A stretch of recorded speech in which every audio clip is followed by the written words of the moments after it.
This is the story, how I joined Manchester United. I think he's one of Fergie's best pieces of business. Vidic roaring across, homing in on him, he got his man. He was abundance in qualities as a defender. It's Vidic! United have the breakthrough! His aerial dominance is outstanding. Attitude to winning was second to none. Vidic going in, they can almost taste the champagne. It was the biggest achievement. That was a big success, definitely. England's top club, Manchester United.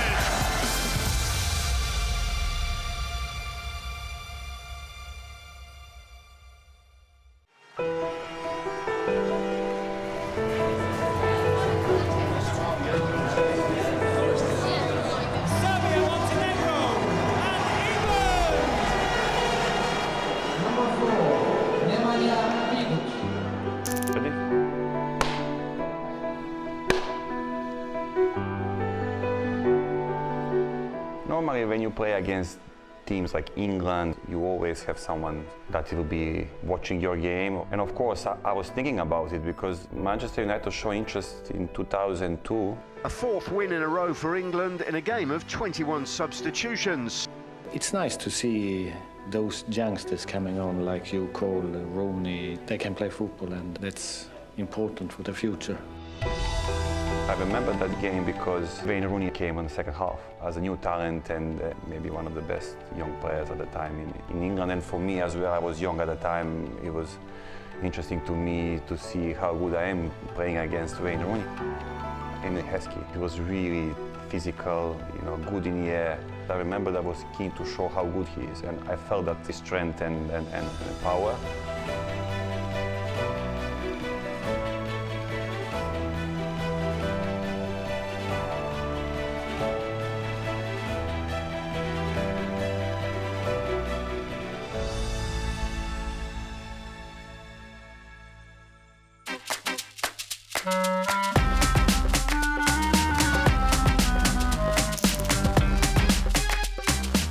You know what?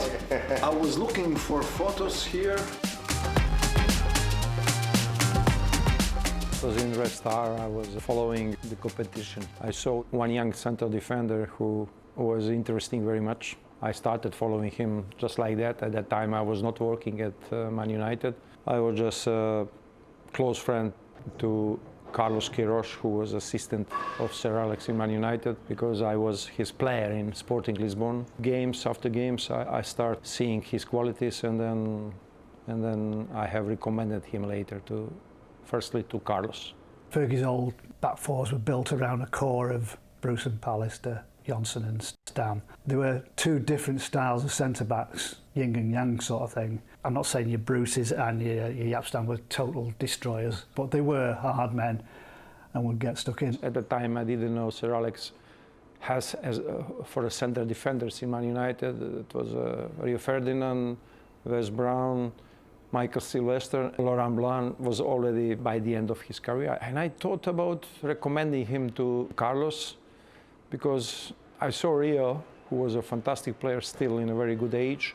And I saw Vida anyhow behind him. They are both top players but different. What is very important to central defender, that they are not very similar. Rio Ferdinand comes in, great player, but he needed a foil. He needed someone next to him who was muscular, powerful, stick his head where it hurts kind of situation. I mean, Rio could do that a bit, but he was more of a cultured style.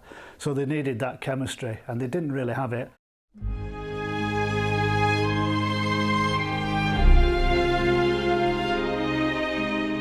The game I decided to call Carlos was in Napoli, Italy, 1-1. Nemanja was marking Inzaghi. I was sitting in a train and I was thinking, this is it? Why should I not call Carlos Queiroz right now from the train? I said, look, Carlos, this is the player I believe you would like to have him in the team, and please speak with Sir Alex, pay attention on him and let me know. A few days after was a Belgrade derby, Red Star Partizan, and they sent chief scout to watch the game, whose opinion was also very positive. And then after a month or two, played friendly game in Paris against France, and he was marking Thierry Henry.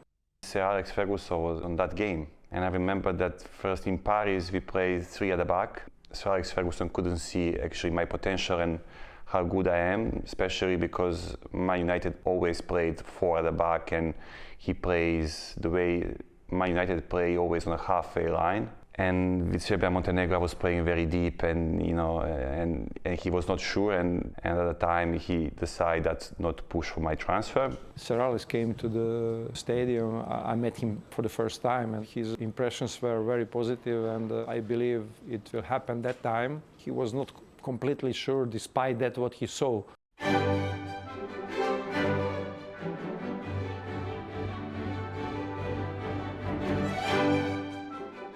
At the time, Russian league was growing. There was a lot of good players, and it was a good step for me before I go to even bigger level. Obviously, Spartak Moscow is a very big club in Russia. It was really easy to play alongside him in defense because very commanding, very good on the ball. He had everything under control. I think also in defense we complemented each other really well. It was great playing with him. So you could see back then that he will one day play for a very big club also outside of Russia. I had a lot of interest from different clubs. First club came to buy me was Parma, and I signed pre-contract with them, and obviously club had issue with the money.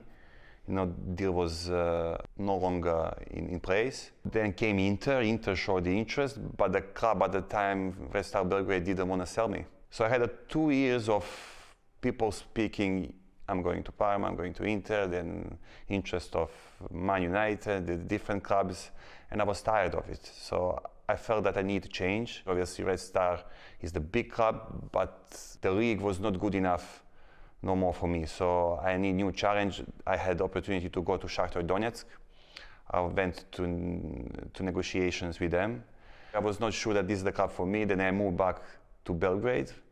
And after 2 weeks came Spartak Moscow. I said, yes, I'm ready. And then I signed for Spartak. And I think that was a good decision, because if I left Red Star Belgrade at that time straight to Manchester United or to go to Inter, I'm not sure I will be ready for that level of football. As a human being, I also valued him a lot. He was a real great leader in the dressing room. And also when I joined the club, he took care of myself. His English was okay, so we could communicate. We did many things together, went out for food or, talking about life in general. But outstanding for me was also his belief in himself.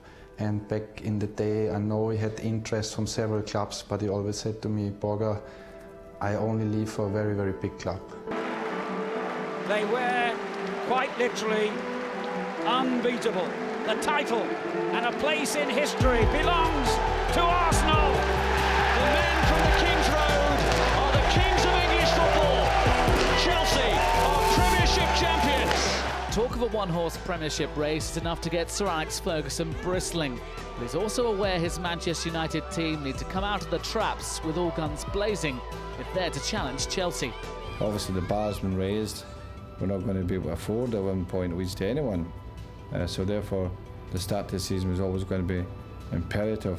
And when someone says a one-horse race this season in the Premiership, I guess that gets the hackles up even more, doesn't it? That doesn't bother me. I mean, it wasn't the manager saying that. I don't think Jose Mourinho would be silly enough to say something like that.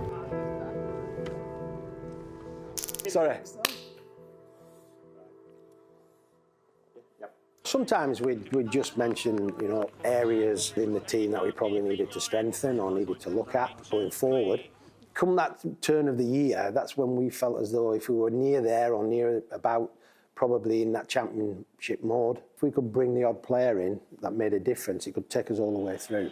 It certainly felt like there were new challenges and the era of United dominance may be coming to an end. Chelsea, with the investment that was going in there, they meant business. Arsenal, with Arsene Wenger, always managed to produce good teams that were going to be there and challenging. United, you never ever underestimated United. They could always just tinker and find. Didn't always get the signings right, but you knew that they were always close to getting it right.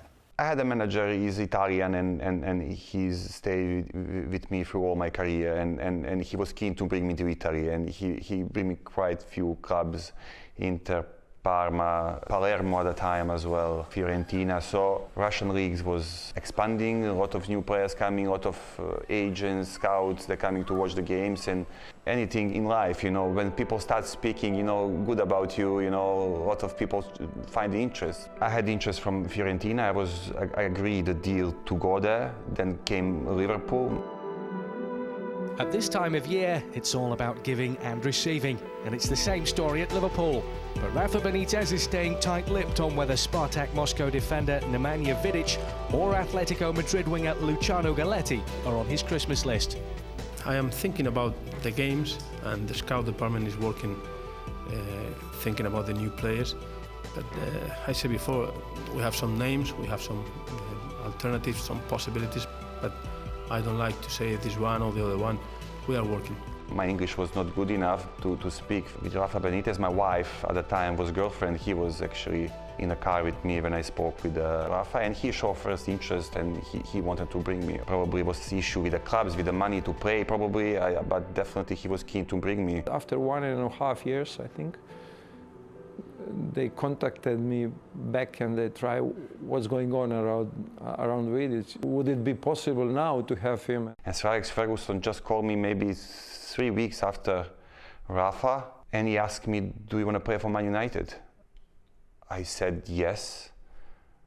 He said, just leave it to me. I came to his home, and Sir Alex told me, Budo, if there is any problem, just call me and give me Nemanja on phone.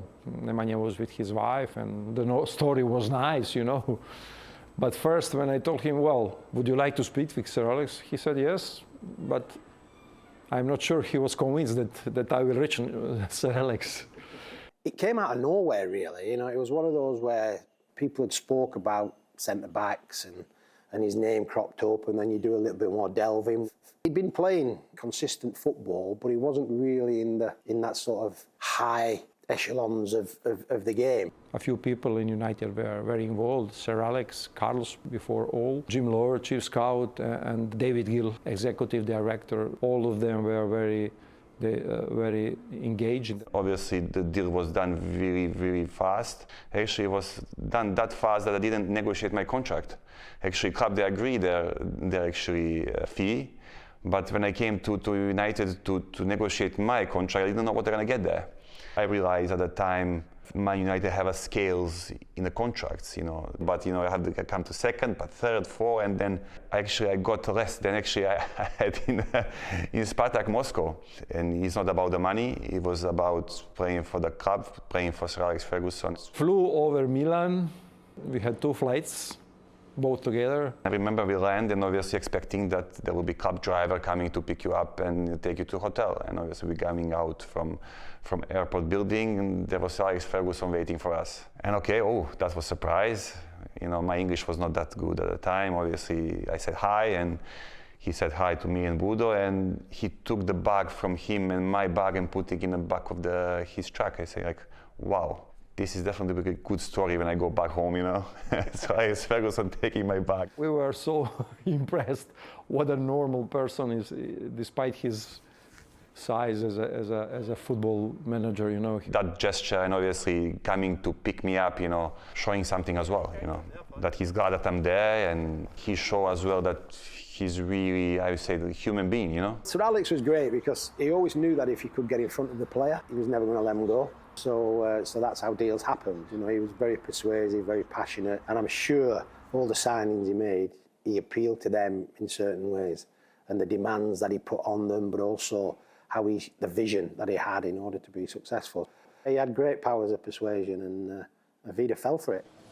Actually, I went to meet the players. I had dinner with them, and I had a 10 minutes maybe conversation with Sir Alex. Like the dream. I didn't expect that he would come to Man United. My idea, I'm going to Fiorentina, maybe possible Liverpool.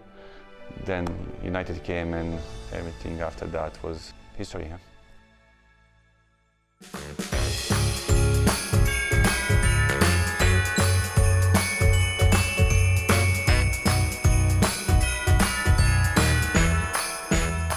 Welcome to Sky Sports News, and a very Merry Christmas to you all. And for Manchester United fans, Santa's delivered a surprise present. I'm getting a phone call. Great. No, there were other things I was thinking about on Christmas Day. Training, of course, in the morning. Footballers still work Christmas Day. They go training, and their Christmas morning is at a training ground. They may go home for a bit of time with their family, then they may have to go and travel, stay in a hotel overnight on Christmas night. That's generally there's the theme of what Christmas Day was for Sky Sports News. Everything's set up in advance, preview to the Boxing Day games.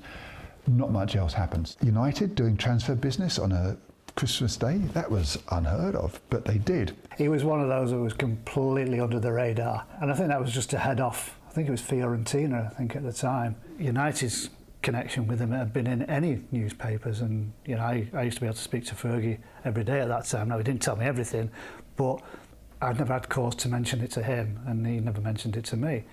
So it was completely out of the blue. I remember that news coming down on us because we watched the Sky, and there is the lines down going saying Nemanja Vidic from Spartak Moscow signed from Man Utd for £7 million.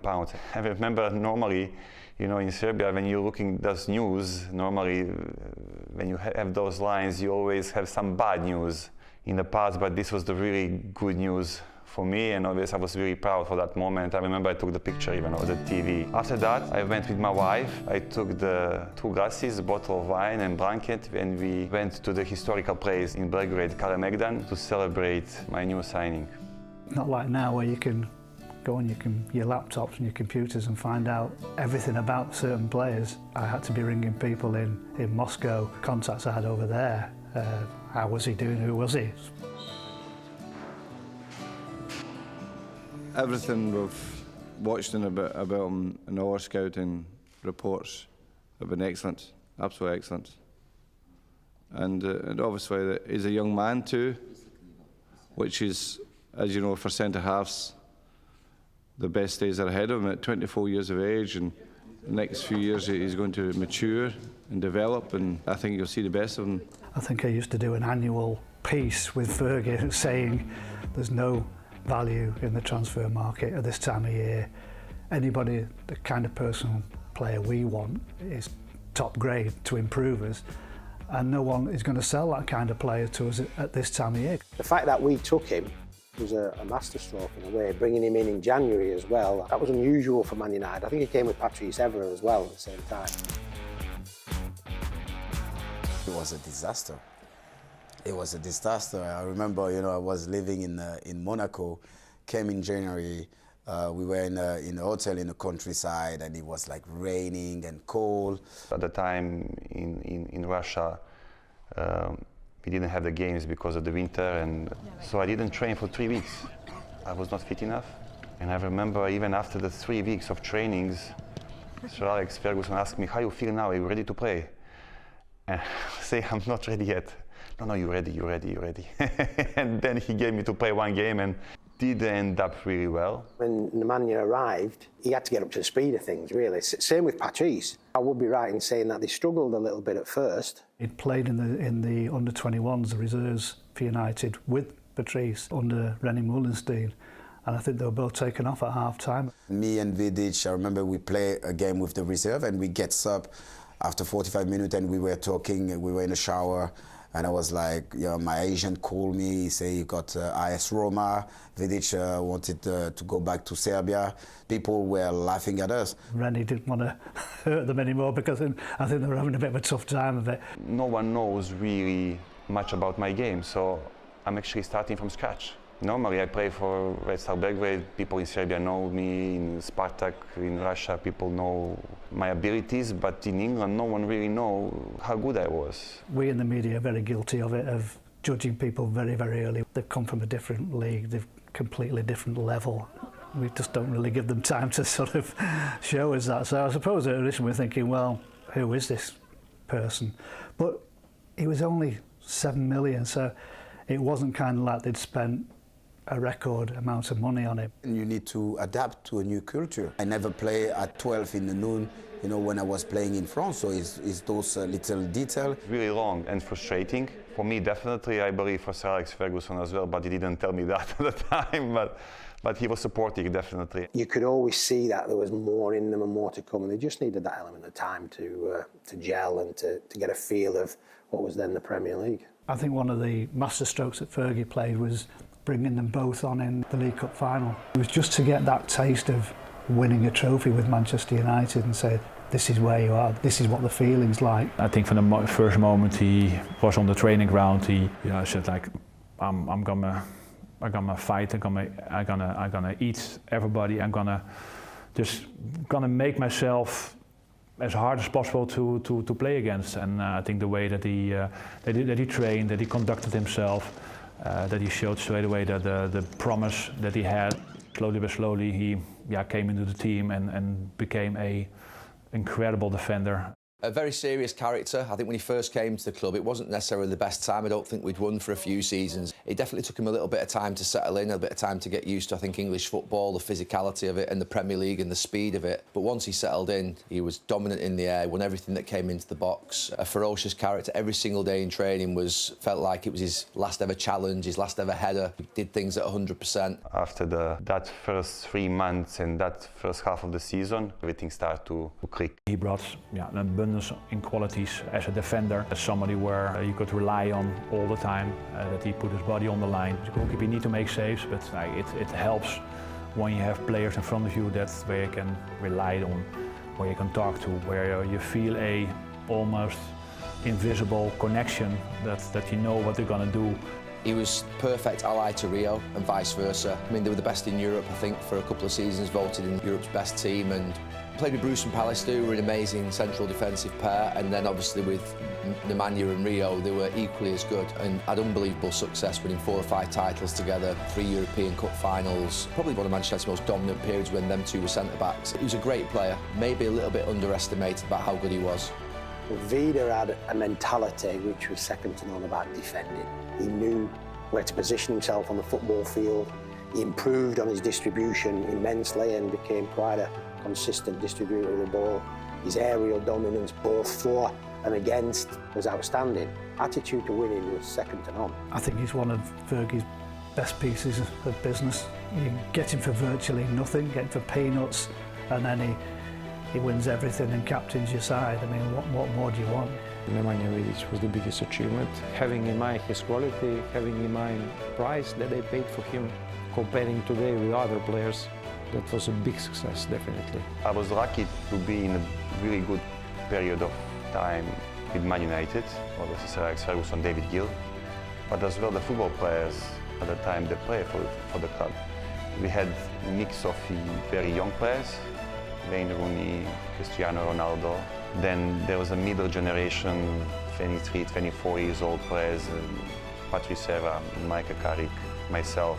Then you have Rio Ferdinand as well, which is 25, 26, Eddie van der Sar, Raya Giggs, Paul Scholes, Gary Neville. So we have that mix of youth, middle generation and experienced players.